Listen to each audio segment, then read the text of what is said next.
Like, you have the ability, but like, this is what you wrote. I don't think I've seen anybody like love it. I think it's always been like, oh, it's okay. But I think that that's even more favorable than I feel towards it. But like, she literally sharts her pants at one point. I can't even express how frustrating that is as a reader. And I was like, my like heart sunk, and I was like, delete. Yeah, it might be a classic. I hated this book. Sorry, I'm just trying to like center myself before I talk more about a book I don't like. Nothing says end of year quite like switching out the coffee mug for a wine glass. Because today we are talking about the worst of 2023. So this year I have read 88 books. I feel pretty confident in that number staying the same, as it is December 30th as I'm filming this. Sorry, December 31st. It's the last day of the year. It's New Year's Eve is what I'm trying to tell you. And so I now know definitively that these are my least favorite books. I will say, however, most of them are more like disappointing reads than like actually books that I think are bad. Very few of these do I think are like bad enough that I wouldn't recommend them to anybody. Like, I think that these books have their audiences and I'm just not a part of it. And I can recognize that. But I think that doing these is kind of important at the end of the year because it helps me reflect on what I like and what I don't like in books, which can sometimes be a challenge. So typically how I do this when I like film one of these, when I get ready to film one of these, is I go through all of the books that I've read this year, and then as I'm going through them, the ones that I just feel the most negatively about, I'll put on a list. And then once I have the full list, I'll look at it and think, okay, what are the like top 10 of these, which usually means that I have some honorable or I guess dishonorable mentions. However, this year I actually only had 11 contenders for this video, so there's really only one dishonorable mention. So I guess technically you're seeing my 11 least favorite books from this year. So the dishonorable mention, or the 11th book on this list, is A Court of Thorns and Roses by Sarah J. Maas,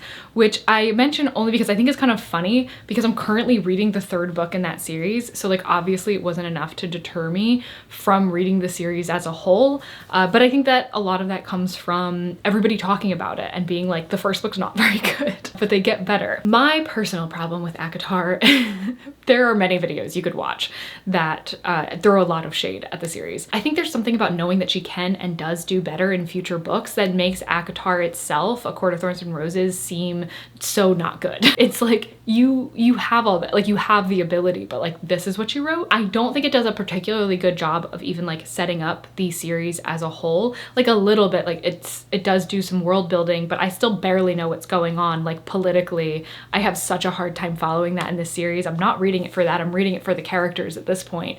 I'm hoping that at some point it all clicks for me, but honestly, it's hard. But also, like, it's trying to be like different types of fantasy books, I feel like, at once, which is really weird. There's a romance in it that does not feel warranted at all. Very insta-lovey, which is something that I like can't stand. It was so hard to get on board with like what's going on when you're like, why do you know anything about each other? Ugh, it was like reading Twilight all over. I remember reading Twilight like as a high schooler and not being able to get on board with Edward and Bella because I was like, what is the reason? Why do you like each other? Show me. Give me one example as to why you like each other. So yeah, I was clearly Team Jacob.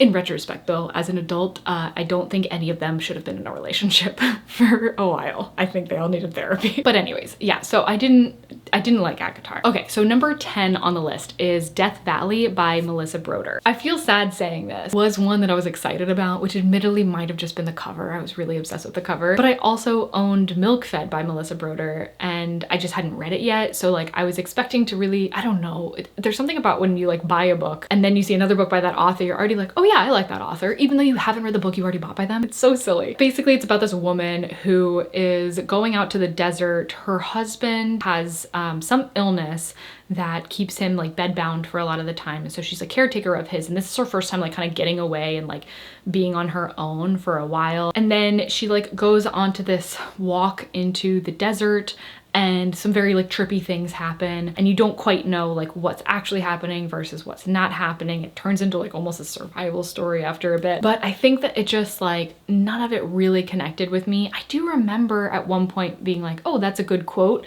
but I think that that's really all and I don't even remember what the quote was or what it was about.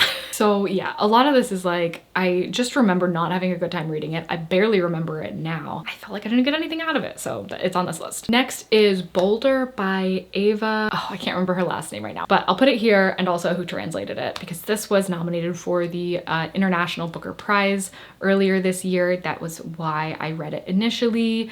It is about a woman who like goes by the name Boulder, who is like working in some Arctic place. She meets this woman and they have like a relationship, but like the whole time, like things are happening, but it feels like nothing's happening.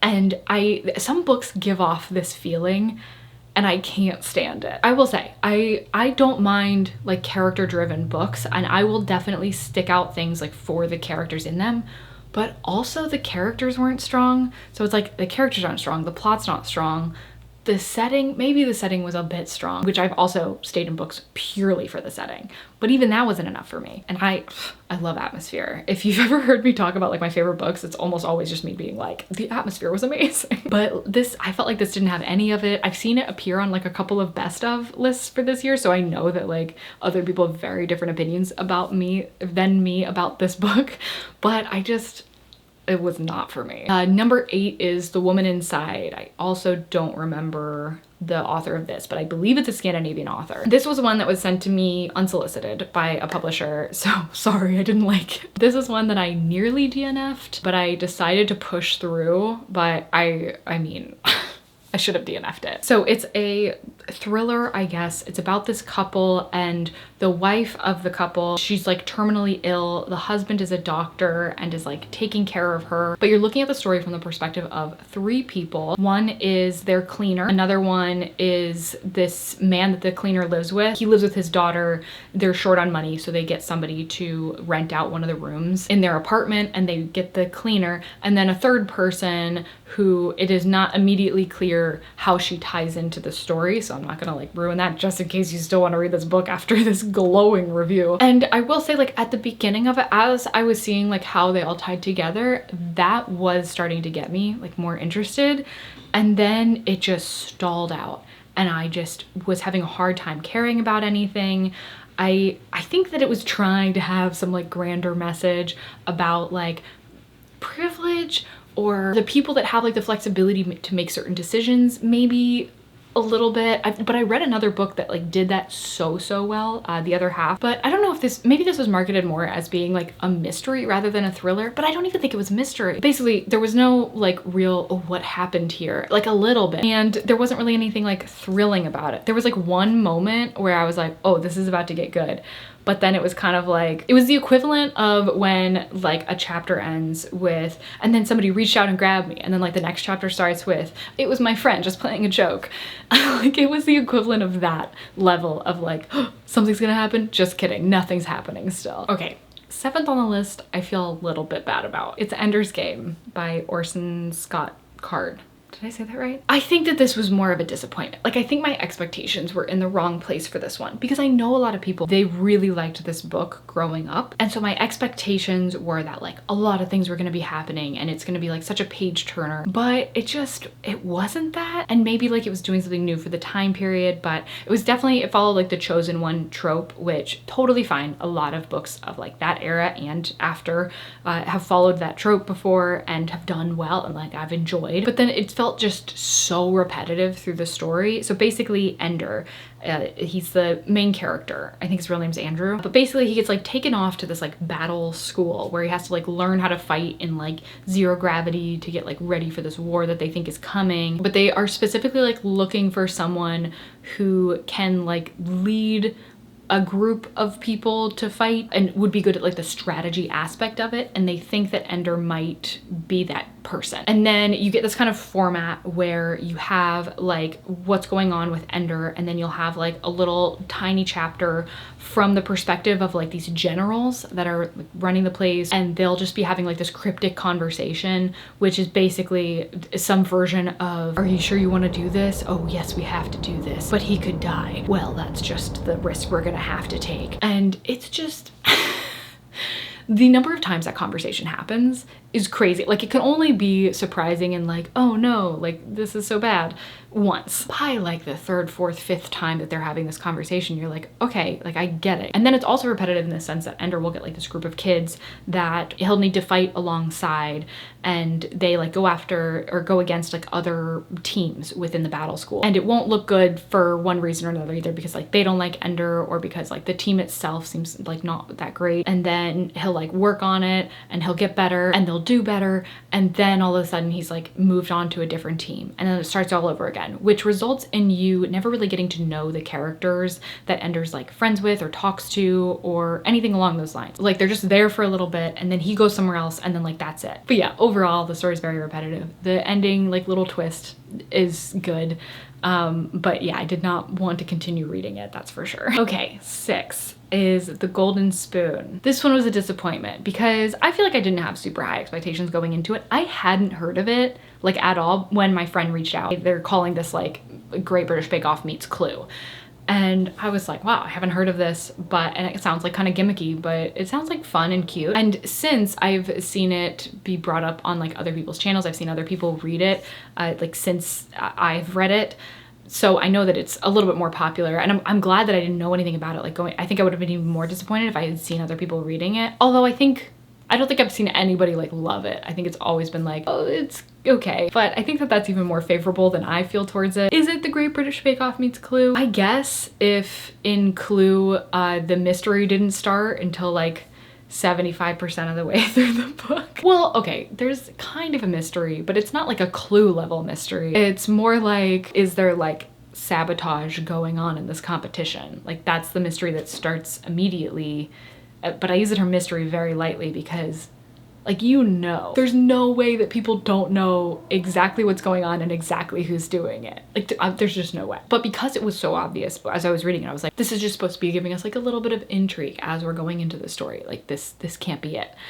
But that's all we're arriving off of for a long time. There is like something going on with one of the contestants that like kind of slowly unfolds, but honestly after like the initial reveal of that, it's not great. And also the Great British Bake Off like aspect of it, it's a baking competition that they're in, but it's like so far removed, I feel like, from Bake Off that it didn't really feel like something that was fully giving me those vibes. Like it did help me imagine like what the tent would look like and everything, because I was just picturing Bake Off, but like the actual competition itself works so differently that it didn't really give me those full feelings that I feel like if it did, then maybe that would have carried me through and I just would have been like pleasantly in the world enough to get to the end. Okay, so we're halfway through the list, but I kind of want to talk about DNFs just because I think that would be fun. So I feel like I DNF'd a few books this year, but I'm gonna really talk about, I think, 3 of them because they're the ones that I can remember the most. So the first one is City of Orange by David Yoon. This one I was reading because it was on my TBR spin stack for 2023. If you don't know what TBR spin is,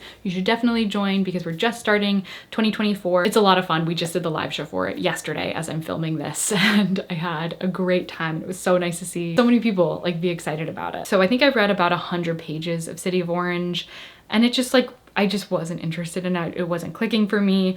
It's about this guy that like wakes up in kind of like a post-apocalyptic world and everything's like covered in sand and it's really hot. And all that happened in the beginning was just like him walking, like kind of loosely looking for water or shade or something. And then he like found a little place.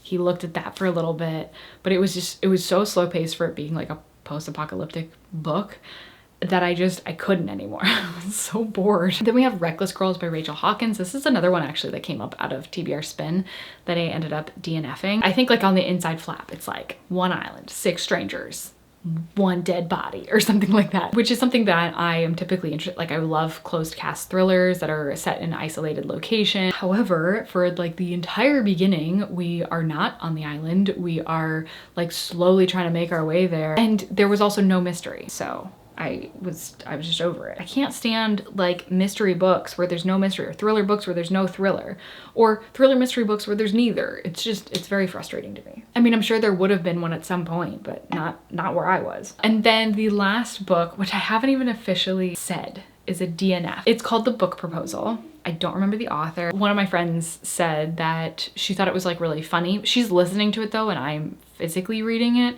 So I think that maybe that has something to do with it. I don't find it particularly funny. Like some parts have kind of made me laugh, but like cringy laugh, you know, not like laugh. There is weirdly a lot of like potty humor, which I have not experienced in a book since I think reading like Captain Underpants as a kid. But like, she literally sharts her pants at one point.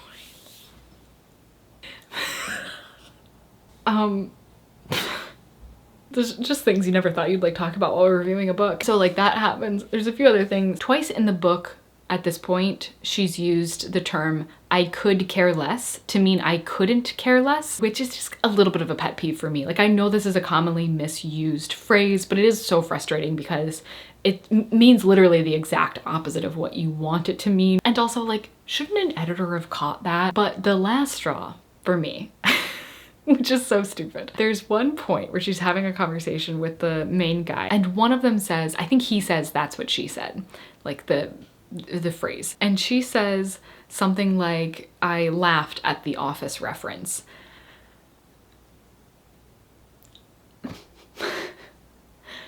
And like, does she think Michael Scott was the first person to say this? The whole thing that's funny is that it is such an overused joke by the time that he even uses it. And yes, it did cause like a resurgence in the joke, but it's more of like an ironic thing that happened like once that was there, because the joke was so overused. It was so overdone that it just like wasn't funny anymore. So the fact that Michael Scott is then using it and that he thinks that this is like peak comedy when like everybody's kind of over it, that's what made it funny. But to say that it's a reference to The Office when that was already so past the prime of the joke, it was just crazy to me. And like, that was when I was just like, I can't, like, she's not even trying. So if I had finished this book, it would have for sure have been on this list. I'm pretty positive about it, which is kind of why I had to talk about my DNFs to begin with. It's like, I had to talk about this book. Okay, back to the actual list. Where am I at? Number 5, Murder in the Family. I was so excited. This one definitely falls under like the disappointment arena because I was so excited about this book. It's like marketed as like a mystery that you can solve yourself, and it's written like it's a reality TV show, like diving into this like death, possibly murder that happened like 20 years prior. Nobody was ever like convicted with having murdered this guy. And so it's all written out like a script almost, but it's a reality show. And they bring together all of these people to like work on this that have not worked on it previously. And it's supposed to be like really plot twisty and fun. And I just didn't have that experience with it. There was a big twist that I was surprised about, but I think marketing it as something that you can solve on your own is a bit of a stretch because I don't think they were playing fair really with the way that they went about it, because they go off on like one tangent of it for so long that you're like, it can't possibly not have something to do with what actually happened. You know what I mean? But it had nothing to do with what actually happened. It is just like this full tangent that lasts for most of the book that does not matter, or it has very little impact on the ending, like on what actually happened when you find out like what happened that night. I can't even express how frustrating that is as a reader. 4 is Companion Piece by Ali Smith. This one, listen, I can't remember what this book is about. I read this because I was one of the judges in like the first round of the BookTube prize, and it felt a lot like somebody like trying to be quotable or trying to like make these deep meanings and like twist these words to mean something different. And it felt so, what is the word I'm looking for? Pretentious, maybe? It felt very pretentious. And I didn't feel like any of the points that it was making really warranted the kind of gravitas that it would give those points. I barely remember what happened in the book. I just remember the like words and the wordplay and like that constant, and I just, ugh. Okay, 3 is Prophet Song by Paul Lynch, which is the winner. It is indeed the winner of the Booker Prize this year. Okay, let me tell you something. This is embarrassing. When I saw the announcement for the Booker Prize winner, I so much in my head thought that it was The Bee Sting that won. Like, I don't know if it's because it's also by a Paul, like maybe I just saw Paul and I was just like, well, The Bee Sting is just so worthy of this title that that must have been it. That I then posted onto my story and was like, congratulations to the bee sting. Like, I saw the announcement and my brain just registered that the bee sting won. And so I posted on my story and I was like, congrats, Paul Murray, for the Booker win. I tagged Booker in it. Like, I tagged the Booker prizes in it, their Instagram account. And then Jill, thank you so much again, Jill, because oh my gosh, I'm so glad I was able to take this down as quickly as I did. She messaged me and was like, wasn't it Prophet Song that won? And I was like, like my like heart sunk, and I was like, delete it off my story. And I really hope that the Booker prizes did not see me looking like I'm trying to like shade them for giving the prize to the Prophet Song. But honestly, I did not like that book. I really tried with Prophet Song. Like, I was very worried going into it that I wouldn't like it, but I was like, put that aside. I like watched people that liked it. I watched like their reviews of it and was like, okay, you can do this. Like, the writing, sure, it's not typically something you would go for. It's not typically something that you would like, but like, you can do it. You've liked books in the past that have been stream of conscious. You can do this. Stream of consciousness, not conscience.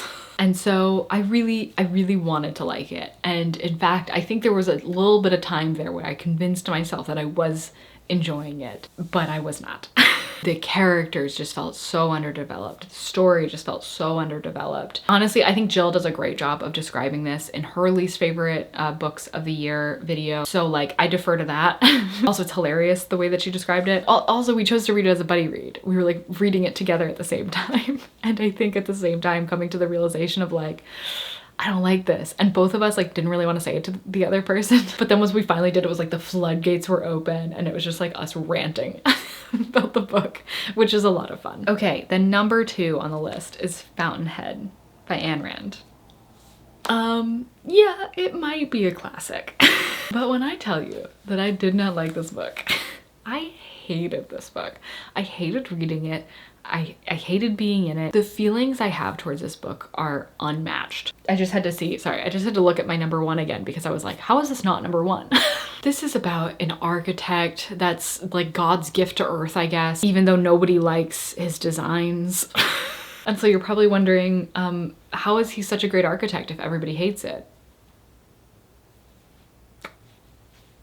It beats me. But it's definitely trying to get you to believe that he is incredible and the world just doesn't get it. And my thought is, if nobody wants your art, is it great art? I mean, I guess if it's evoking a feeling, then maybe that's what the Fountainhead is. It's because it evoked a very strong feeling in me, and that is art, is it not? And maybe it's a beautiful masterpiece and I just don't get it, but I still hate it, so. But yeah, so he's this amazing, incredible architect, and he refuses to make buildings that like people want him to make because he can't do the things that he wants to do with them because they're too basic, they're all sheep. But like also he hasn't built anything yet because nobody wants him to build a thing because they don't trust his designs. And I feel like there's gotta be some middle ground for being like, okay, yeah, I'll build the building you wanna make, but like, I think that it'd be really cool if like one of the facades had like this thing going on. I don't know, something to like lead you to where you wanna be instead of just being like, oh, sorry, I can't do my insane design. I can't work with you. But my absolute least favorite part is this relationship that happens between him and this woman. You as the reader get to obviously know how these people are feeling and like what they want and don't want. Like you get that perspective. But from his perspective, he forces himself on her. Like that is just what happens. She says no, she does not want it. She's giving off all of these signs to say no, and he still forces himself on her for the entire, like start to end, the entire act. That's what's happening. But as the reader, we do know that she actually likes this kind of a thing. She wants him to be forceful. She wants him to do all this stuff. And so you know that as the reader. But he doesn't know that. And I really, it boils my blood. And so that's how I feel about that.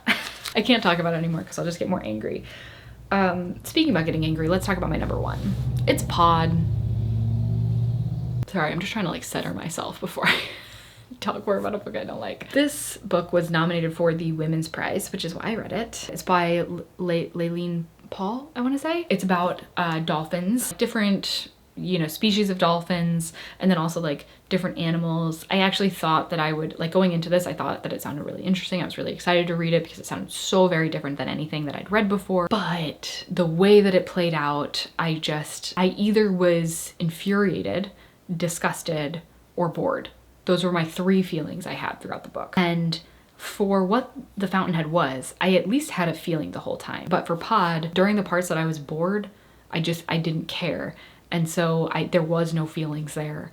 And so that, I think, to me is worse. There's a graphic scene that I had a really hard time reading through, and I will say that there are not many things that I can't read through that don't involve gore. Like there are some like very gory scenes that I do have a difficult time reading through, but there aren't many scenes of this genre that I like can't get through and that like give me the feelings that this book gave me. And this book was about dolphins and it gave me that feeling. Maybe it's because it was about dolphins. It's like, I don't know, there's something about like the innocence of animals, but also it's animals that were doing, I don't know, I can't. I hate revisiting this book. I have not thought about this book in a long time. And then as I was going back through all of my books, I was like, oh my God, that's right. Pod. I don't want to talk about it again. I don't want to think about it again. And so you know what? I'm done. I'm done with this video. I'm done with these books. I'm never going to talk about them again, probably. I don't know. But yes, those are my least favorite books of the year. I'm really excited now to talk about my favorite books of this year because that'll just be more fun. Hopefully. But thank you so much for sticking around for this year of reading. It's so crazy to look back on because I do feel like that my reading evolved a lot this year, a lot more than it has in previous years. And I'm excited. I'm excited to try out more genres. I think it'll make next year's worst books of the year and also best books of the year even better. Because when you're trying out new genres, you're bound to find some flops. Anyways, thank you again so much for watching, and I hope to see you in the next one, which will be my favorite books of 2023. So I'll see you there. Bye. Shards her pants at one point.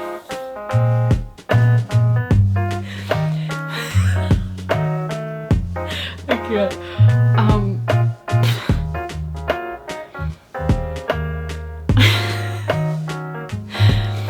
There's just things you never thought you'd like talk about while reviewing a book.